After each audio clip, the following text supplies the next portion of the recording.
یہ وہ برکت والی رات ہے جسے قرآن مجید میں 1000 مہینوں سے بڑھ کر قرار دیا ہے۔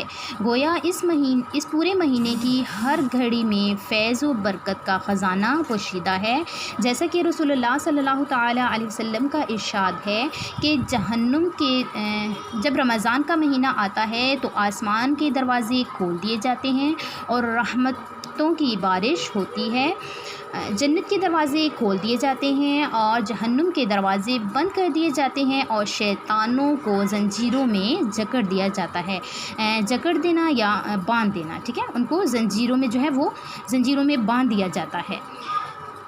ایک اور موقع پر فرمایا کہ جس شخص نے شب قدر میں ایمان کے ساتھ اللہ تعالیٰ سے اجر کی خاطر عبادت کی، ایمان کے ساتھ اجر کی خاطر عبادت کی، اس کے تمام پچھلے گناہ معاف کر دیے جائیں گے۔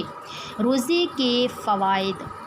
روزہ خاص اللہ تعالیٰ کی عبادت ہے۔ یہ روزے دار میں تقوی اور پرہیزگاری پیدا کرتا ہے۔ ضبط نفس پر قابو پانا، برداشت کرنا، ٹھیک ہے، کا سبق ملتا ہے، یعنی ایک مقررہ وقت پر سحری، اپنی بھوک اور پیاس پر قابو، اور مقررہ وقت پر افطار کرنے سے ضبط و نفس کی تربیت ہوتی ہے، اپنے نفس پر قابو پانے کی تربیت ہوتی ہے۔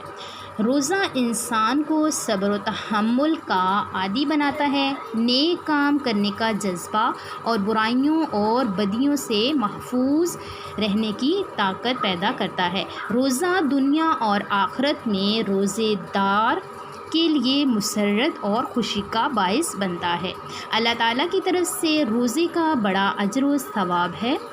رسول اللہ صلی اللہ تعالیٰ علیہ وسلم نے فرمایا کہ اللہ تعالیٰ کا ارشاد ہے کہ روزہ خاص میرے لیے ہے اور میں خود اس کا اجر دوں گا۔ ایک اور موقع پر حضور اکرم صلی اللہ تعالیٰ علیہ وسلم نے فرمایا کہ روزے دار کی دعا اللہ تعالیٰ قبول فرماتا ہے۔ ہمیں چاہیے کہ ہم ذوق و شوق سے رمضان کے روزے رکھیں، روزے میں برائیوں اور گناہوں سے بچیں اور نیک عمل کریں، اللہ تعالیٰ کی عبادت کریں اور قرآن مجید کی زیادہ سے زیادہ تلاوت کریں۔ سبق میں ہم نے روزے کے بارے میں پڑھا کہ روزہ جو ہے وہ دین اسلام کا تیسرا اہم رکن ہے، اور روزہ ایک جسمانی عبادت ہے، ایسی جسمانی اور روحانی عبادت ہے جس سے ہمارے دلوں میں جو ہے غریب اور جو بھوکے پیاسے لوگ ہیں ان کی تکالیف کا احساس ہوتا ہے، اور ان کی مدد کرنے کا جو ہے جذبہ پیدا ہوتا ہے، ٹھیک ہے، کہ جب ہم بھوکے پیاسے رہتے ہیں تو ہمیں جو لوگ بھوکے پیاسے غریب ہیں جن کے پاس کچھ کھانے پینے کو نہیں ہوتا، اور پھر ہمیں بھی احساس ہوتا ہے کہ وہ کس طرح اپنی زندگی بسر کرتے ہیں، تو اسی طرح ہمیں بھی ان کی تکالیف کا احساس پیدا ہوتا ہے اور پھر ان کی مدد کرنے کا جذبہ بڑھتا ہے۔ سبق کی مشق بھی کر لیتے ہیں۔ ہمارے پاس سوال نمبر 1 ہے، درست جواب پر دائرہ لگائیے۔ نمبر 1 ہے، روزے کو صوم کہا جاتا ہے، الف عربی زبان میں، ب فارسی زبان میں، اور جیم جو ہے وہ اردو زبان میں۔ صوم کہا جاتا ہے کس زبان کا لفظ ہے؟ عربی زبان کا لفظ ہے، تو آپ کا جز الف جو ہے وہ صحیح جواب ہے۔ نمبر 2، اللہ تعالیٰ کے فرمان کے مطابق روزے فرض کیے گئے ہیں تاکہ تم بنو، الف سلیقہ شعار، ب تقوی شعار، اور جیم محنت شعار، تو جز ب جو ہے آپ کا صحیح جواب ہے تقوی شعار۔ نمبر 3، روزہ ایک ایسی عبادت ہے جو اللہ تعالیٰ نے ایمان والوں پر فرض کی ہے، الف ماہ رجب میں، ب ماہ شعبان میں، جیم ماہ رمضان میں، اور جز بھی جو ہے وہ آپ کا جیم جو ہے وہ آپ کا صحیح جواب ہے، جز جیم آپ کا صحیح آنسر جواب ہے، ماہ رمضان میں جو ہے وہ روزے فرض کیے گئے ہیں۔ نمبر 4، روزہ ڈھال ہے، الف برائیوں سے بچنے کے لیے، اسراف سے بچنے کے لیے، جیم منافقت سے بچنے کے لیے، جز الف جو ہے وہ آپ کا صحیح جواب ہے، برائیوں سے بچنے کے لیے روزہ جو ہے وہ ڈھال ہے۔ نمبر 5، صبح صادق سے لے کر سورج غروب ہونے تک کھانے پینے اور برے کاموں سے بچے رہنے کا نام ہے، الف فطرانہ، ب صلاۃ، جیم صوم، اور صحیح جواب آپ کا جز جیم صوم ہے۔ نمبر 6، حضور اکرم صلی اللہ تعالیٰ علیہ وسلم نے ہمدردی اور غم خواری کا مہینہ قرار دیا ہے۔ الف، رمضان المبارک کو، بے، محرم الحرام کو، جیم، ذی الحج کو۔ جز الف جو ہے آپ کا صحیح جواب ہے، ماہ رمضان المبارک کو ہمدردی اور غم خواری کا مہینہ قرار دیا ہے۔ سوال نمبر 2، کالم الف کا ربط جو ہے وہ کالم بے سے کیجیے، کالم الف کو جو ہے وہ بے سے ملائیے۔